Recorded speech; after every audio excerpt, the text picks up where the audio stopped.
guys, here we are on short notice in Eastern UK with our new friend Angus. At Richard Weston's. At Richard Western. We are, my head is spinning because there's so many cool things here. Wagons, trailers, spreaders, all of it.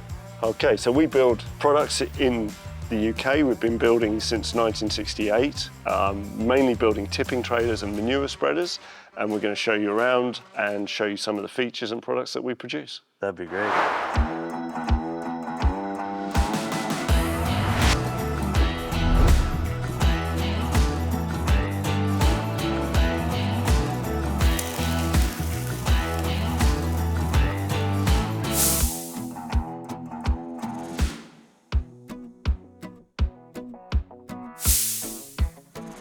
We got to talk about this for a sec. The reason we stopped here in the factory is you guys already distribute to Canada. In a small way, very small way, yeah. And this unit's heading to Canada. This is heading to Canada. This is going to go into a container, into a shipping container. Yes. That we put this into a shipping container. This is a wide body trailer for us, so it's wider than the UK spec, and we sell these to Australia and Canada. Where in Canada is this one going? This is going just above Toronto to a dealership called Green Tractor. Okay, well, to the lucky owner of who this is going to in Canada. Yeah. We touched it here at Farmin' Ain't Easy. Yeah, this one is his second trailer. Oh, really? Yeah, and it's a Hardox body. Hardox is a brand of steel plate, which is a high wearing plate. So you can put grain in there. He's got it slightly higher because he's going to put his maize grain in there, or maize corn, I believe you call it. But he's also had it spec'd with a Hardox body, so you can put a few rocks in there as well. Okay, so is that what we would refer to as like an abrasion resistant steel? Exactly that. Okay. Yeah, and it's got a rubber seal on the back, on the tailboard. It's fully enclosed at the front. He'll use that to tow out behind a John Deere. Oh, nice. Yeah. Well, that's good to have in there. That thing's huge.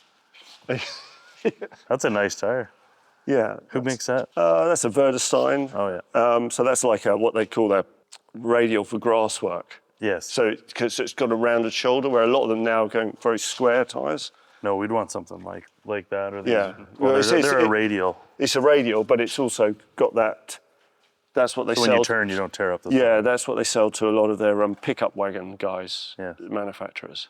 Where to next? Yeah, selfishly, this is of most interest to us right now. Yeah. We're in the forage business. But you're in the forage business. Hauling dry bales and wrapped silage bales. Yeah.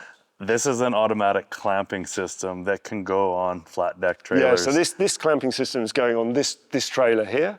It's on a set of trestles. We just put all the piping work underneath the trailer. And then this system goes on top of the trailer and it opens up. You put the bales inside the trailer. This goes back at the very front and the very back. You put the bales in, clamps it down, then it has belts running from here, and they clamp around the bales and pull it all in nice and tight. So secure load. For us, we live in an area right on the east side of the Rocky Mountains, and it's always windy.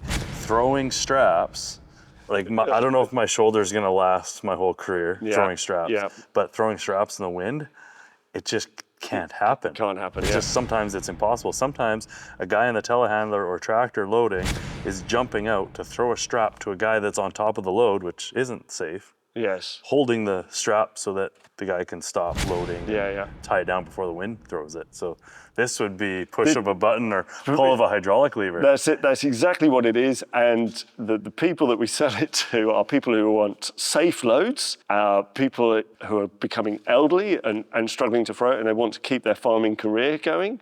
So they buy this. And people of who I don't know, you just don't have the, young people who don't have the leverage to throw them over the bales. So this opens up.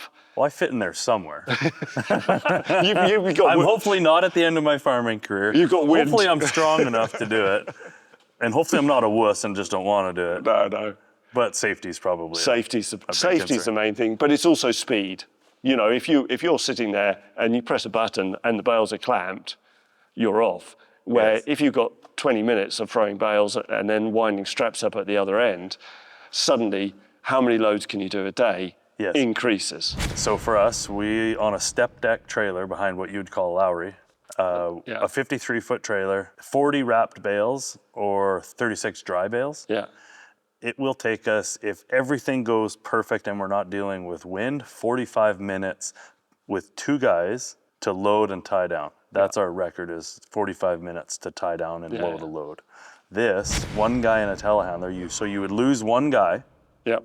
And this thing takes how long for the hydraulics to cycle and tie down? Less than a minute, maybe 30 seconds. So less than a minute. So we almost don't even need to count that. So as fast as the telehandler or tractor can load on the flat deck, by the time you pull out of the field, the hydraulics have cycled. Yeah, you can be driving away and press that spool and it's clamping.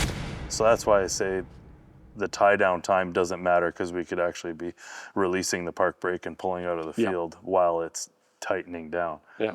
Okay, so I would have to think that we are at least half the time and half the manpower to have that. To have a secure load. Yeah. Selfishly, of all the cool things you build, I'm very interested in this. Maybe would this fit inside that gentleman's spreader, and he can just it's the wrong side of the country, isn't it? We'll go get it. We'll just take the fast track there and go get it.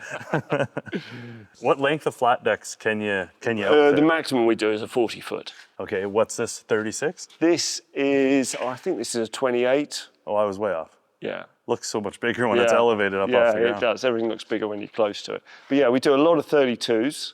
And that's because it all fits around the 8-foot length bale system that we use in the UK on the square bales. Okay, what length of shipping container you can have a 12 metre, so you can get a 40-footer in a 12 metre. So from a shipping perspective, a 40 foot. I've got to check that if a 40-foot will fit in a shipping container. Yeah. But very stout built. Yeah, very heavily built. So we use a check plate 4.5 mil floor over the top of it, a U-channel. And this piece of steel is one piece of steel. It's not jointed or welded. It's just 2 bits of steel joined in the middle of the trailer. Yes. So it makes a very flat trailer during build. And do you guys have a press brake? No, for that, or there's a guy in the West Midlands who does that. So that's a big brake. Yeah, he's got a 16-meter press. Wow. How easily can the clamping system be removed from here? Let's say we wanted to use this trailer for something else. Yeah, so it sits on 3 bolts on the front, and it has 2 pins that go through on the front of the trailer. So it registers perfectly every time? Yeah, it registers every time. And then, it's going to take you a bit of time to undo bolts and hydraulic lines. Undo bolts, hydraulic lines, and dismantle those things. Most people would just take the back one off and leave the front one on and use that as your headboard. Is it paint or powder coat? Everything's wet paint. So if we go over here, so everything comes from the shop, from the fabrication shop. We have a cleaning process, and then this one has been sealed, but we use a shot blast. So we're shot blasting it to between a 40 and a 80 micron dent. So we end up with a profile, a really angry profile. And it takes the mill scale. It's perfectly clean. That is clean. And then we go into the next process, which is then we have to clean all the dust off it. And oils. Oils have got to be cleaned before they goes in the blast room, because if not, you're blasting oil round on everything. Gotcha. And then we have a seal up process, and then we go into a paint shop process. So this has a zinc paint as the primer, so a high build zinc primer, and the zinc for corrosion resistance. Yeah, but it also corrodes into the profile. So it's biting on. It's really keying into that material. Gotcha. So that's a chemical reaction. It's a 2-pack paint, and then we put a top coat paint on it. Which is your color? Yeah, which is our color, and that's an acrylic. So it's like what you'd have in a car finish or a truck finish. Yes. So it's keeps the gloss for a long time. You've got a window to connect the 2 paints together. Yes. So you've got your high build primer, and then you've got your top coat acrylic, and you've got a certain window that you've got to get the 2 to key into each other. Does it need heat? Yeah, we can apply heat or time. Yes. It is the application of the heat just reduces the time. So if time is an element, you put some heat onto it. If it's not an element, like this would have been painted last night or yesterday, and just there's no need to apply heat. It's going to be dry in 12 hours, cured. Yes. If you want to cure it in less than an hour, You'd add heat. You'd add heat, and then you can work on it straight away.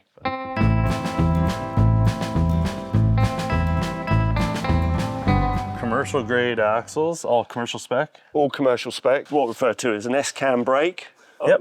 Typical truck brake. Typical truck brake, and then the drum is 180 wide by 420 mil diameter. So that's a standard, what we'd find on any road truck. And then this is a round beam, so it's a 127 round beam or 5 inches.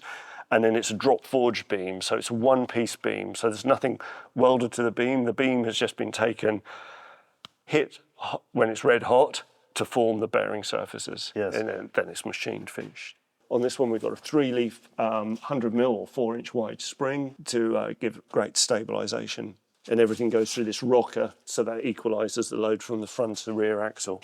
Perfect. And everything, all these commercial grade air brake systems, they're all air, you're not using hydraulic. Yeah, so this one's dual, so it's got a hydraulic ram and an air cylinder. So you can use either. You either connect the hydraulics on your tractor or the air on your tractor. Okay, so our fast tracks have both. Yeah. Does one have a higher braking performance? If you've got air, you'd use air. Yes. Yeah. The 2 cylinders give the same performance. Yes. So it's either the same, you've got a set pressure that's coming out from hydraulic, and the ram has got the same pressure as I think that's a Type 24 cylinder on the back there. Okay. And that'll be a 30 mil brake ram. Yeah, and then a hydraulic tailboard to open the trailer, and then we have a rubber seal on the back, so it's grain tight or fairly watertight. Yes.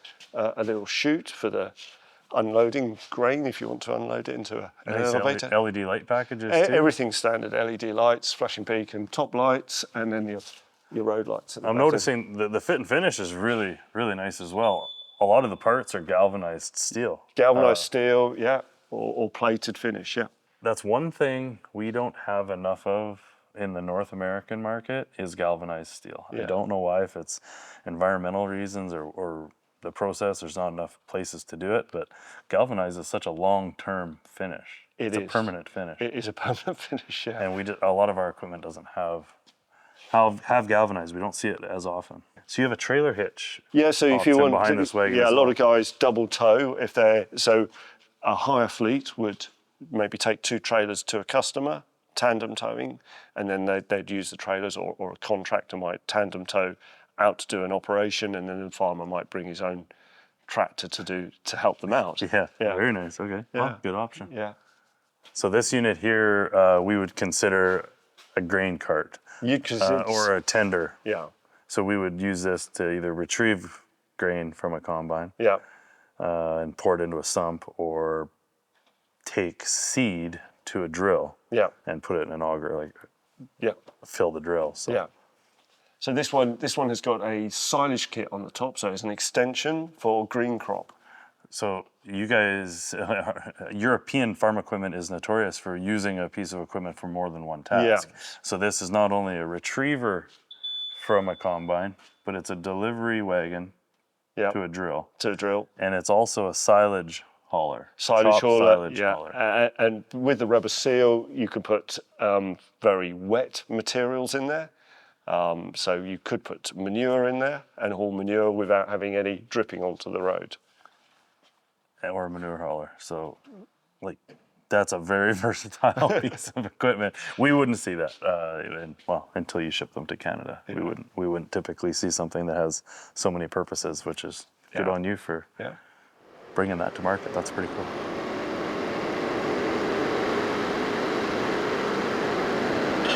Everything is hard lined underneath here versus rubber lines just cable tied to the side of a frame rail or something. So hard lines to the back. Yep. That's a very stout cylinder. Holy smokes. I wasn't expecting to see that under there. A displacement cylinder, so a full chrome cylinder, as what you'd find in any road haulage situation. Yeah. And then you can see you've got your air lines running through here with your relay valve and a load sensing valve on on the other side. Yeah, the fit and finish is, It's amazing. Yeah, rubber tipper pads, so as you're going down the road, it runs very quietly. You don't get any banging noises. And it's healthier on all the weld joints and yeah, everything. and then you've got a little valve at the back, a plunger valve, which stops you from opening the door when the trailer's down. You Nice. So you can't have that thing where you've opened the door halfway down the road. That's right. Yeah, you wouldn't want to drop what potential product might be in here on the road. And then we have on the tipping line, we have a 3/4 hose, a much larger diameter hose running to fill, so we can get a quicker, To help with speed. Help with speed, up and down. But I know we keep saying fit and finish, which is impressive. We have a suspended tongue. Are the suspended tongues on most trailers? Standard. Really? Okay. Yeah. And then, but looking at the tongue, that has to be one of the nicest factory hoses I've seen. It even, like, obviously it's anodized and branded with your label, but even etched in with the open gate. Yeah.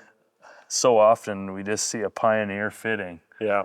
And you have no idea where this hose goes, let alone some fit and finish and a functional direction of what that hose is for. Yeah. That's pretty cool. So this is a small drill filler. We got exposed to one of your drill filler systems over at PX Farms, and that's how this all came about, saying we got to come over here and check out Richard Western. Yeah. So this is a different variation. This is actually not as customized, but this is a OEM supply. Yeah, this is OEM supply with an auger on the side. It's and mainly used for restocking outdoor pigs. So in the UK they put pigs outside. Yes. And then they have a hopper system to feed the pigs. And this is a tender, if you like, to go and reload the pigs. But people also use it for their seed drills. To reload the seed drills and anything that needs grain going through it. Again, multi-purpose mentality, a machine that does several things. Several operations. Feeding pigs to feeding your horse avatar. Yeah, exactly. I got some smaller trailers and then we got a push-out box as well. So that's a non-tipping trailer with a ram that just pushes the load out the back. So this one is a one that's used for industrial, so on site work. If you're building a large civil engineering job, and then construction goods. It's construction goods, so it has safety straps. So when people are working on the deck, and we do them with container locks on the decks. Oh yeah. And sunken hooks. So yeah, this is a. So essentially, you could outfit one of the hay or bale trailers. Yeah. To cross over to haul a container. Yep. To haul commercial goods. Yeah. Anyway, again, the theory is all these trailers, wagons, spreaders, even your spreaders spread multiple products. Spread multiple products, yeah. Trailer, flat decks haul multiple products. Yep. Your carts and tenders. Yeah. From receiving grain to supplying seed. Yeah. To silage and so manure hauling. Yeah, so it's all in one trailer. All in one trailer. So really, this is a hire fleet trailer. So a customer would take this on, and then he'd hire it to agriculture, and he'd hire it to civil engineering outfits.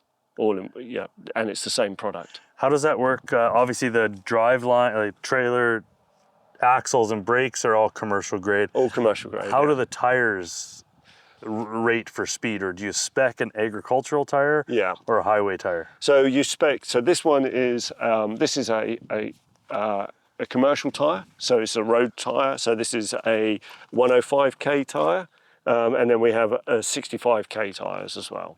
But this would be a 105. So that tire's rated for 105 kilometers. 105k, yeah. Wow. And to me, it looks like a turf tire, but yeah. Well, again, we don't see the variation of all what's available. I think it's J or K rated, which is the rating thing for road speeds in the UK. Yeah. Okay. Yeah. But most of the tyres are D rated, which is 65 kph. Yes. What speeds are your JCBs? 70. 60.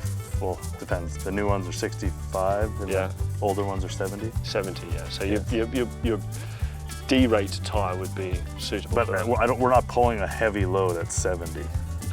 No, we'd run out of power on a hill pretty quick. Yeah. We wouldn't be able to pull 70 kilometers an hour on a hill fully loaded like that. Yeah. But it's Saturday. I don't want to keep you longer than we had to, but it was a pleasure meeting you. Absolute pleasure. And Thank you. seeing all the trailers and wagons and carts. Thanks for fitting us in and Absolute showing pleasure. us around. Yeah. And you guys know we've been struggling with the logistics of hauling our bales for a long time. The telehandler has made a huge difference to that. Some of the other bale wagons, but they're such low capacity. Something like this would take where we are now and bring our capacity. Yeah. We may see one of these on the farm one day. Fantastic. I got to call the banker on a few things.